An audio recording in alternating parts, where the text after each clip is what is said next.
আগের ভিডিওটা যারা দেখলে তারা তো দেখলে আমি পেঁয়াজ ভাজতে দিয়ে দিয়েছিলাম। তো পেঁয়াজটা বেশ একটু লাল লাল করে ভাজা হয়ে গেল যখন, তখন তার মধ্যে একটুখানি হলুদ আর একটু লঙ্কা গুঁড়ো দিয়েছিলাম, নাড়াচাড়া করলাম, একটু নুন দিয়েছিলাম, নিয়ে সেদ্ধ করার জন্য একটু জল দিয়ে মানে পেঁয়াজটাকে একটু সেদ্ধ হতে দিয়েছিলাম। মোটামুটি 5-7 মিনিট পরে দেখলাম একটু প্রায় গলা গলা মতো হয়ে গেছে, মানে পেঁয়াজটা ভালো করে সেদ্ধ হয়ে গেছে। তখন আমি পোস্ত বাটাটা দিয়ে দিলাম। পোস্ত বাটাটা একটু বেশি করেই দিচ্ছি আজকে, কারণ পেঁয়াজ পোস্ততে কিন্তু পোস্তটা একটু লাগে, যার জন্য পোস্তর ব্যাপারে কিপটেমি করলে কিন্তু একদমই হবে না।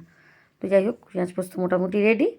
আর আজকে দুটো রান্নাই আমার স্পাইসি হচ্ছে, কিছু করার নেই। কিছু কোনো দিন না হয়েও যায়, মানে একটু ইচ্ছেও করে একটু খেতে এরকম।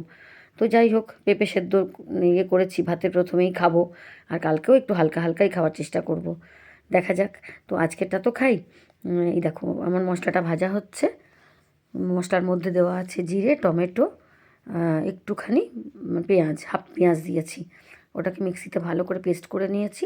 তার মধ্যে দিয়েছি নুন, কাঁচা লঙ্কা, পাকা লঙ্কা, লঙ্কার গুঁড়ো আর হলুদ।